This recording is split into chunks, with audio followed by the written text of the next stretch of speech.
Can you hear me? Is that coming good? Thanks very much, John. I also wouldn't be in this closer. Yeah, thank you. Wouldn't be doing this if I hadn't become John's guinea pig, so thanks for getting me into all this. I'm actually going to talk a little less today about my own use case. By the way, just start going like this if I get too close to the microphone, and go like this if, yeah, closer? Okay, good.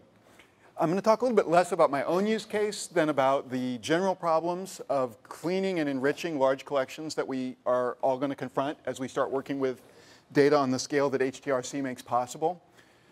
And in particular, how can we share labor, and how might HTRC help us share labor? So first of all, just people who contributed to the project.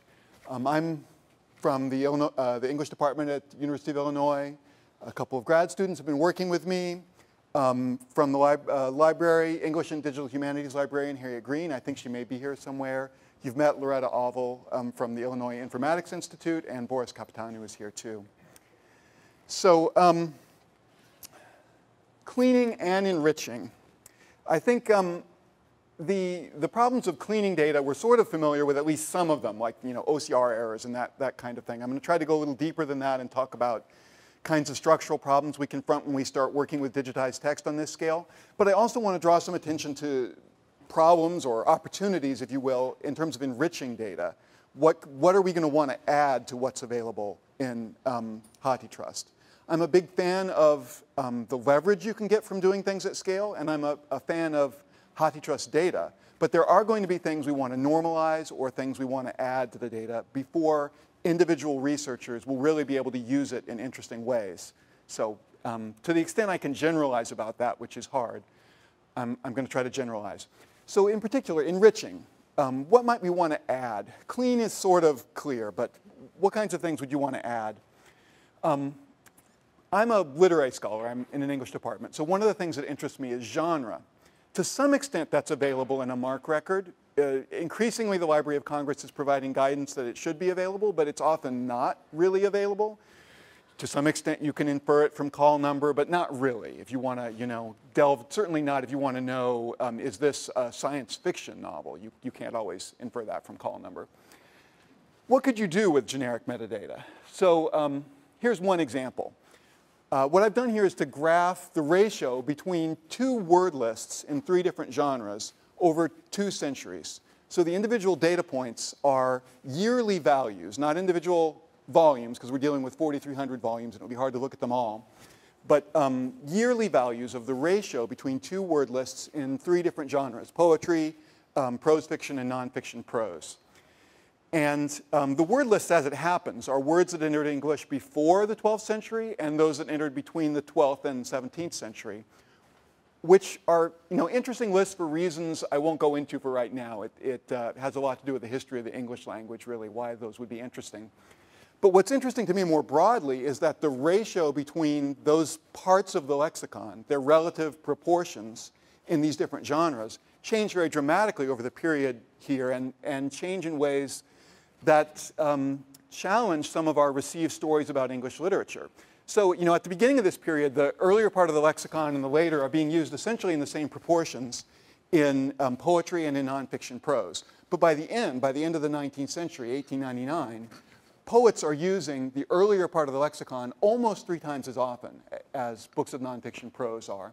Now, this is excluding, I should say, stop words. It's excluding determiners, prepositions, and so on. Otherwise, the change would be less dramatic. But I'm interested mainly in content words here. Now, the reasons for that change are still sort of to be explored. I've got some speculations. But the thing I want to draw your attention to is this changes our story about poetic diction.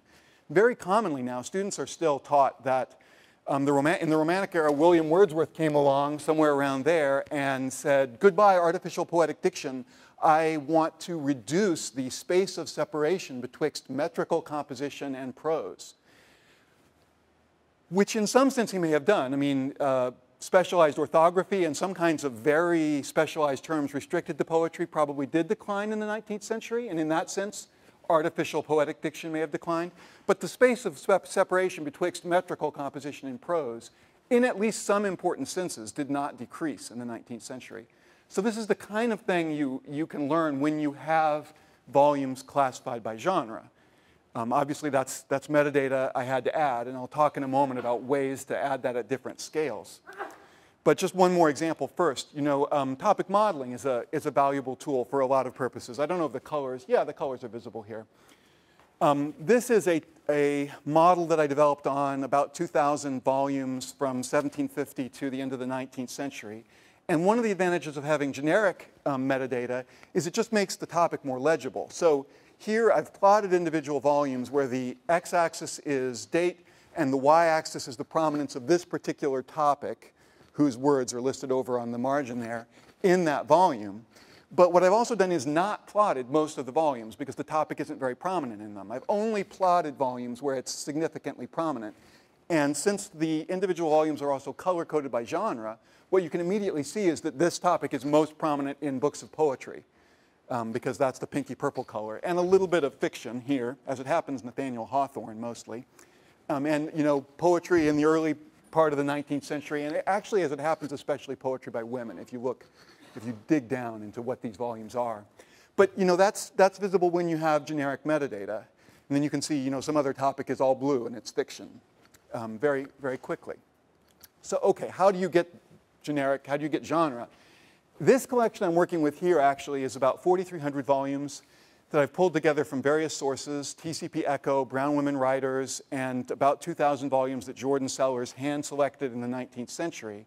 And we just coded by hand the generic metadata. But that's not going to work when I scale up and start using Hathi data, which I do want to do. This data was drawn from a bunch of different sources, but I want to use Hathi data for one thing because it's going to be more consistent. Data from different sources brings in all kinds of problems. And also because the first question people ask about, you know, results based on 4,000 volumes is, how do you know that's representative? And the truth there, I think, is that there really is no one right answer to that. There are different ways of defining representativeness. Was this volume read widely? Is this a demographically diverse collection? Is it an inclusive, large collection? I want to have a bunch of different collections available so I can look at a thesis against all of those collections. So, you know, that's where I turn to HathiTrust and where they're helping me out. And I now have about 800,000 volumes, English language, 18th and 19th century, serial and non-serial volumes that I want to use in the same way. But to do that, I need to clean them up and add generic metadata. So what are the problems entailed in doing that? The problems of cleaning data, actually, I already had to encounter just with the smaller collection. So let's look at that, and then also I want to speculate a bit about how we could collaborate. Collaboration is necessary because it's a big problem. This is a sort of iceberg looming that confronts you when you try to work with data at scale, you know, more than a few scores of books. And it's a problem where we particularly want to collaborate because the biggest part of the problem is not the nice, sexy part, in my opinion, of analyzing the data. Most of the labor, in my experience, is cleaning and enriching the underlying collection. And then the analysis is fun, but the looming task is cleaning the data. So what in particular is involved in that? Oh, first I want to, a little bit of a caveat here because I've used the term clean. I'm cleaning the data, but I'm conscious that I'm addressing an audience where many of you have much more training in library science than I do, and your standards of cleanliness are frankly higher than mine, and your goals are more long-term. You know, you're thinking in terms of making things that will be usable for a very long period by a diverse audience. I want to do that too, but I also want to get my article published within a year or so. So standards of clean have to be relative. And also that's going to, as we see, that's going to vary from project to project. There are different kinds of goals that different kinds of analysis are going to require. So each project may have a different kind of balance between precision and recall. Basically, if I correct 100 OCR errors, I've improved recall. But if it turns out that 2 of those weren't errors and I miscorrected them, I've damaged the precision. For my purposes, that kind of 98-2 trade-off is worthwhile, but for other projects it might be different. It depends on, say, whether you're also wanting to do natural language processing so that one error propagates through the syntax and becomes a bunch of errors. So different projects are going to require different balance, and that is, I think, the limit on how much we can collaborate. There are going to be different needs, but my understanding of how this will work is we'll sort of create coalitions of the willing, of people who share similar needs, and then they can share similar resources. So what are the problems that I keep putting off addressing in terms of cleaning the data? The most obvious one is cleaning up the OCR. It may not be a huge problem for some kinds of analysis, a few errors in the optical character recognition.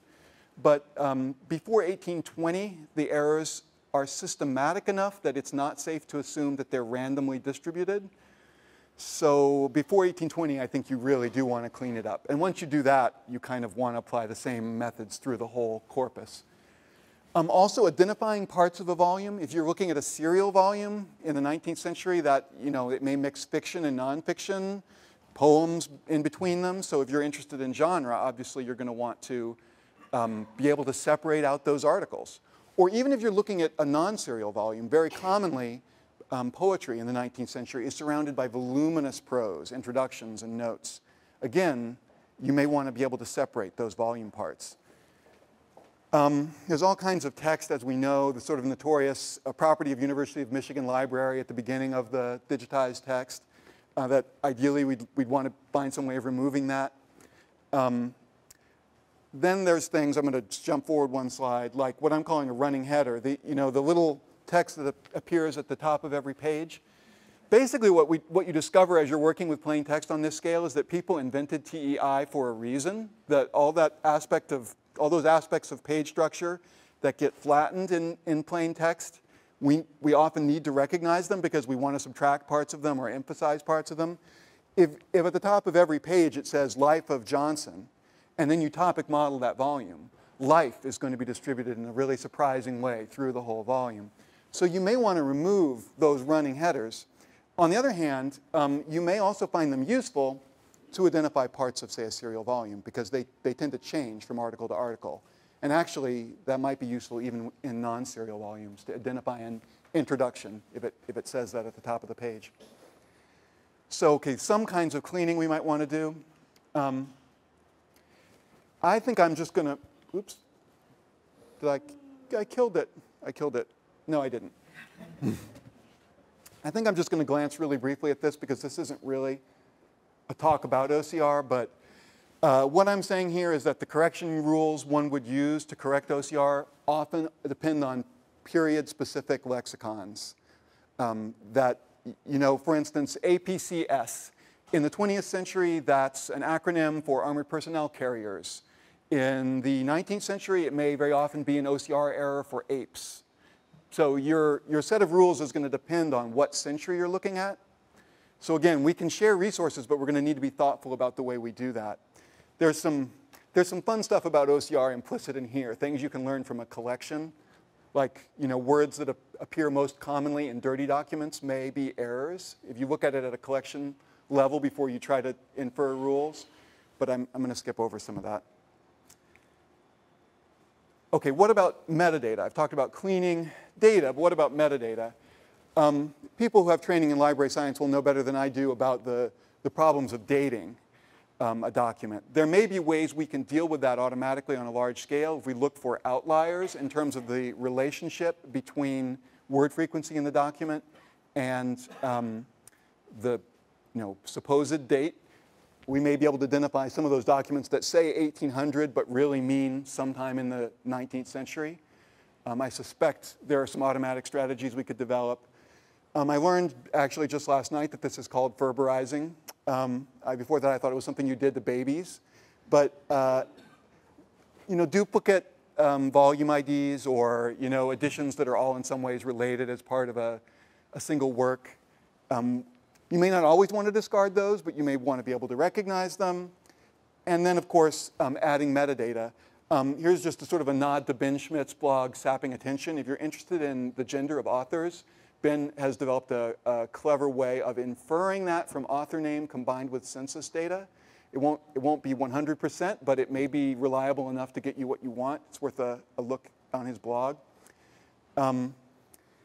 I'm particularly interested as a literary scholar in genre, so I'm just going to glance at my initial stab at genre, just to sort of illuminate some of the problems and opportunities you run into. There are probably forms of classification better than naive Bayes to do this, but to start with, I'm just throwing some machine learning algorithms at word frequency in the volumes and seeing, how will a naive Bayes classifier do if we try to sort things into, say, drama, fiction, poetry, and so on. So the columns are what's really drama, and this is what did it identify as drama. And it does pretty well with nonfiction and fiction prose. 95% isn't great, but I think we can raise that with some tricks with using a bunch of different classifiers and so on. It does pretty badly with drama and poetry, but if you drill down into that, the reason for that is basically, here are the works that are really drama but are misclassified as poetry. They're all, in this case, poetic dramas. They're both. So what you need to recognize is that generic categories are not mutually exclusive. We need to allow them to overlap. And I think once we do that and gear things up a little bit more, I think it really will be possible to identify genre automatically on the scale that I'm looking at, 800,000 volumes.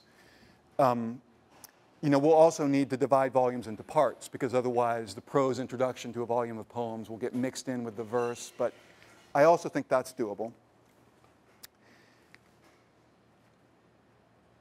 And now I'm coming to my end. It's just a list of things I've looked at or glanced at along the way that we might be able to collaborate on collectively as a community of users, and some of them might reside at the HathiTrust Research Center. I think that's, in a way, where we store them is less important than identifying those coalitions of the willing, people who share similar kinds of research problems, similar domains, similar needs in terms of the balance between precision and recall. Once we have those coalitions of the willing, the rest of it is sort of straightforward. But I won't even, read through this list, because I've already basically gone through it in my talk. And I think that's it. I wanted to leave some time for people to discuss things I may have overlooked in terms of problems we confront when we're trying to scale up. So I'm done.